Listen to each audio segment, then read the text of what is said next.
Hello दोस्तों, आज की इस वीडियो में कक्षा 10 के हिंदी के हम एक मॉडल पेपर को देखने वाले हैं, जो कि आपके बोर्ड एग्जाम के लिए बहुत महत्वपूर्ण है। देखते हैं, पहला इसमें प्रश्न दिया है कि निम्नलिखित में से कौन सा कथन सही, इसको पहचान कर लिखिए।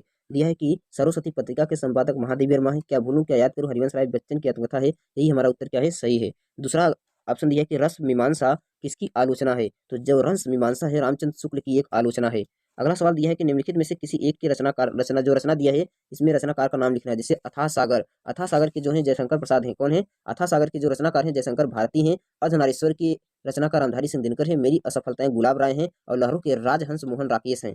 नेक्स्ट देखते हैं, गेहूं और गुलाब के रचनाकार कौन है। तो गेहूं और गुलाब के रचनाकार राम वृक्ष वेनीपुरी हैं। नेक्स्ट है, त्यागपत्र किस विधा की रचना है। तो जो त्यागपत्र है एक उपन्यास है। त्यागपत्र क्या है? एक उपन्यास है, जिसे जयनेंद्र कुमार ने लिखा है।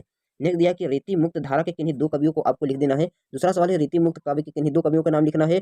और दिया है छायावाद की दो प्रवृत्तियां लिखना है। त्यागपत्र की कृतियों के रचनाकार कर देना है। निम्नलिखित गद्यांश को पढ़कर आपको इन गद्यांशों को पढ़कर इस पर आधारित प्रश्न को उत्तर दे देना है। जैसे यहाँ पर यह उपयुक्त गद्यांश का संदर्भ लिखना है, रेखांकित की व्याख्या कर देना है। आप दो दो दिया है, एक को पढ़कर सबका उत्तर दे सकते हैं। चौथा सवाल दिया है कि निम्नलिखित पद्यांशों में से इसमें पद्यांश है, पद्यांश को आपको पढ़कर इसका व्याख्या कर देना है, संदर्भ सहित दो में से एक को कर देना है।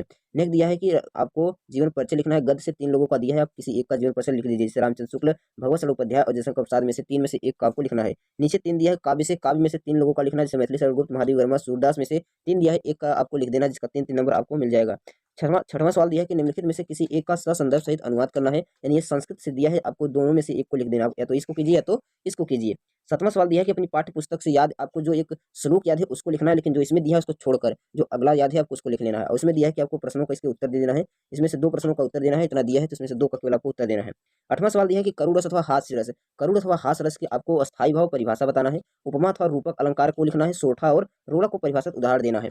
नेक्स्ट दिया है कि सु निम्नलिखित उपसर्गों को मेल से एक एक शब्द बनाना है। जैसे सु प्र प्रति, आपको इनसे सभी को बनाकर याद कर लेना है। और नेक्स्ट दिया उपसर्ग, आपको उपसर्ग बनाना है। उपसर्ग और प्रत्यय निम्नलिखित में से किन्हीं दो का समास विग्रह करना। जैसे दिया है कि राधा कृष्ण चौराहा उत्थान पतन, इसका क्या करना है, समास विग्रह करना है। निम्नलिखित में से किन्हीं दो शब्दों का आपको तत्सम लिखना है। जैसे घर, मानुष, गांव, चांद का इसका तत्सम लिखना है। नेक्स्ट दिया है कि निम्नलिखित में से किन्हीं दो शब्दों में से एक का पर्यायवाची, यानी किन्हीं दो शब्दों का दो दो पर्यायवाची, जैसे ईश्वर, कमल, फूल, जंगल, इनमें से आपको दो में से दो का पर्यायवाची दो दो को लिख देना है। अगला दिया है कि नेक्स्ट क्वेश्चन दिया है कि निम्नलिखित शब्दों में से किन्हीं दो का संधि विच्छेद कीजिए। तो जैसे दिया है स्वागतम इत्यादि, लकृत, इसका आपको संधि विच्छेद करना है। निम्नलिखित में से चतुर्थी विभक्ति इसका लिख लेना है, किसी एक का। निम्नलिखित में से किसी शब्दों का धातु लकार, आपको तीन में से एक का धातु लकार लिखना है। और नेक्स्ट दिया है कि निम्नलिखित में से किन्हीं दो वाक्य का आपको संस्कृत में अनुवाद किया है। जैसे प्रयाग घाट गंगा नदी के तट पर स्थित हम तुम दोनों क्या करते हो, विद्या विनय से बढ़ती है, गंगा भारत पवित्र, दो को आपको हल कर लेना है। नेक्स्ट दिया कि निम्नलिखित विषयों में से किसी एक विषय पर आपको निबंध लिखना है। जैसे दिया है कि स्वास्थ्य और शिक्षा पर, पर्यावरण प्रदूषण पर, महोत्सव पर और साहित्य और समाज पर।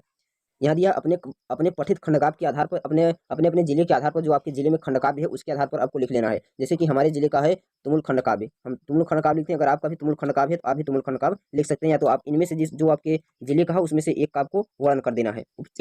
हमारे खंडकाव्य का तुमुल खंडकाव्य, इसमें राम विलाप और सौमित्र के उपचार सर की कथा लिखना है। और तुमुल खंडकाव्य का आपको मेघनाथ का चरित्र चित्रण करना है। दो में से एक कर लेना है इसमें से।